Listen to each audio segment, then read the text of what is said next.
Hey, what's going on, guys? Thank you for tuning back in today for another deck profile. We this time we're rocking Luffy.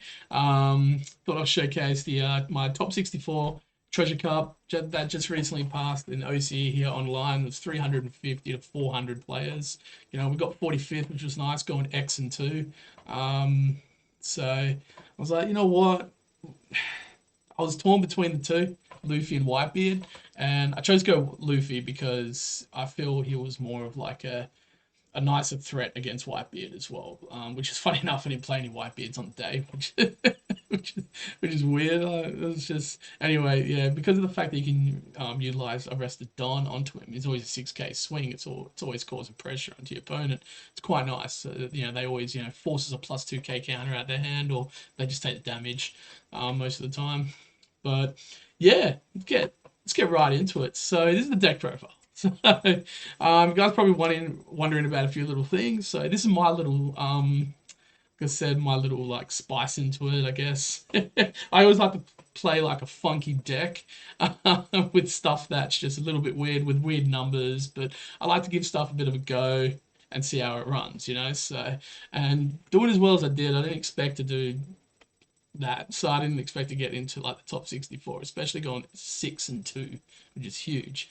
But it was my first online One Piece. It was actually my first One Piece event anyway, because I played Dragon Ball. For those that know me in Dragon Ball, um, we thought we'd give it a shot, and we came out pretty well. So we run four Atamas. Four Atamas, obviously self-explanatory that card by now. Plus 2k counter, and you play it for one. You get to -2 off your opponent's character card. We run four Makinos, and Makino is obviously such a good card as well because you get to tap her down if you play her for one to give plus 3k to one of your red characters with the cost of one. And that's just where the Nami comes into play with this. We play four of her as well.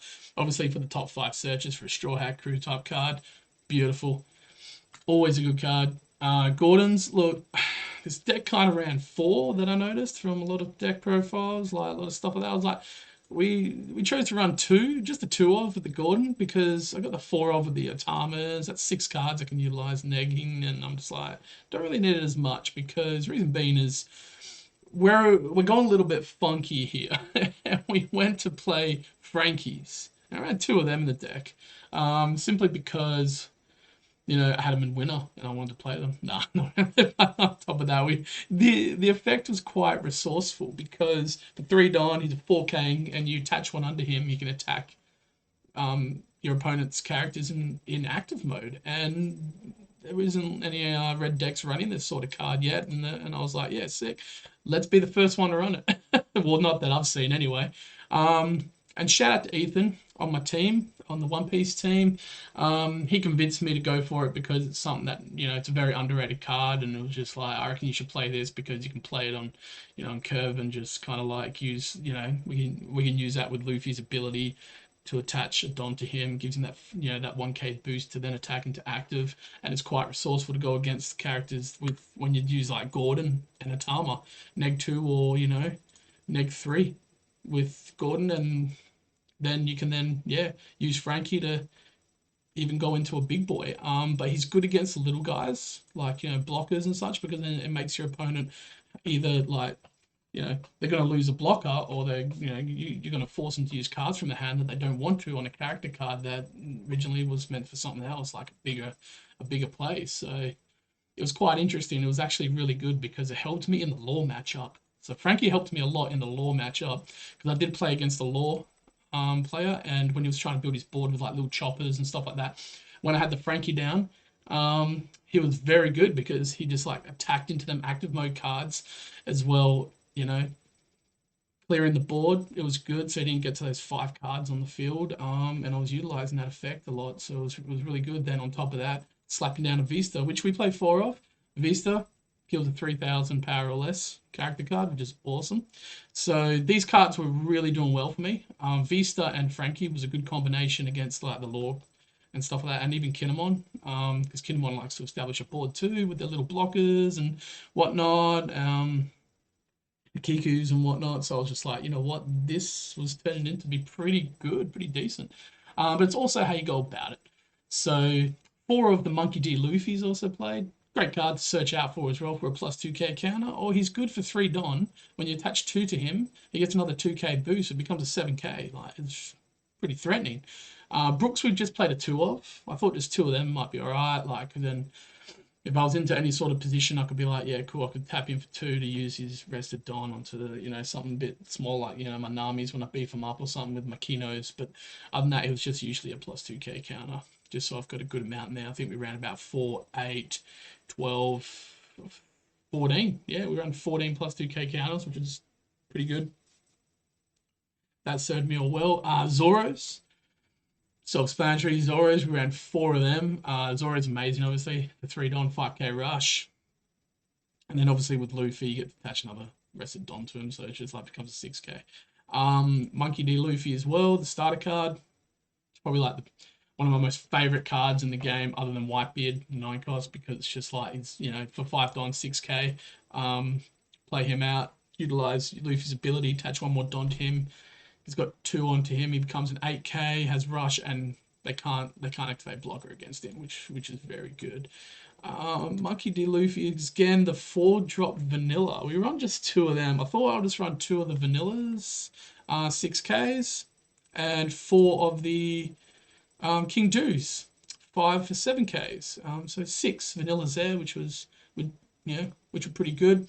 Building my board at times when I was putting on like the Zoro, the Luffy, even sometimes when I played a Zoro, I chose not to attack because I thought I'd just kind of build the board a little bit, going from like the Zoro into then like the King Do, or I'd kind of be like Zoro into, maybe something else. I might play the Luffy instead, instead of the Zoro, and then build up and put like a Nami on the board or a Gordon, and then go from there.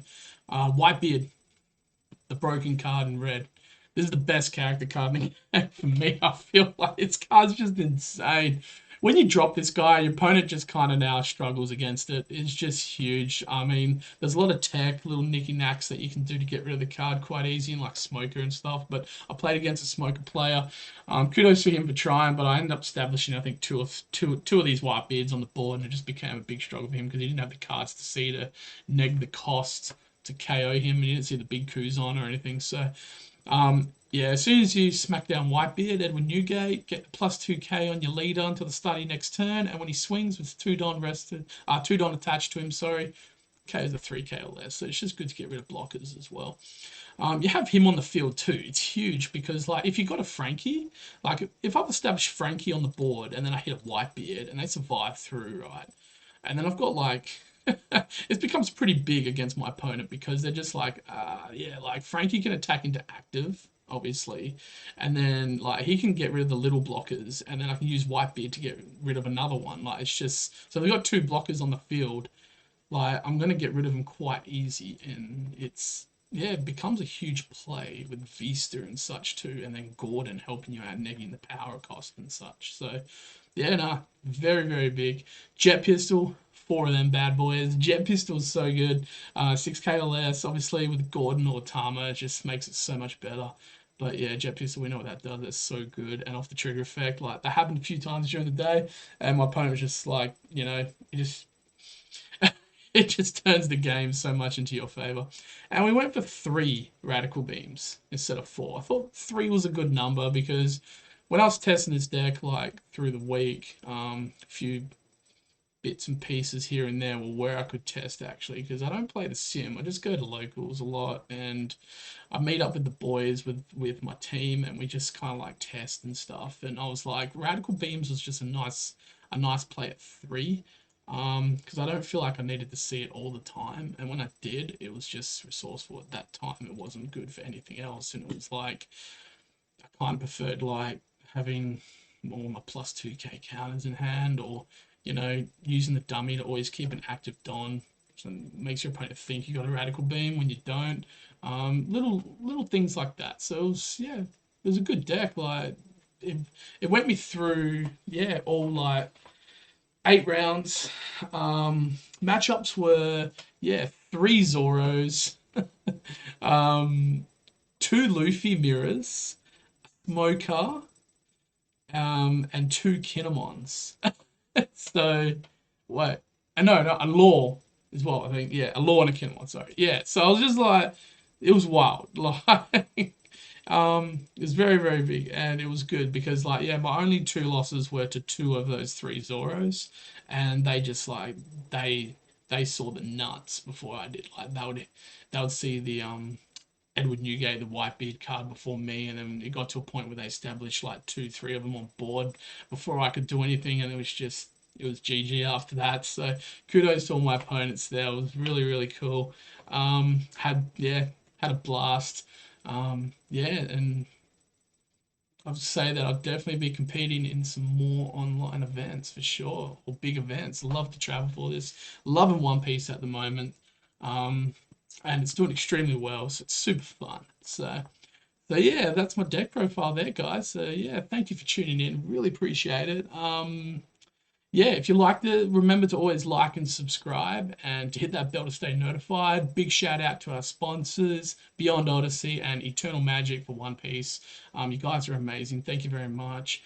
And yeah, um, take care, guys, and we'll see you on the next one. Cheers.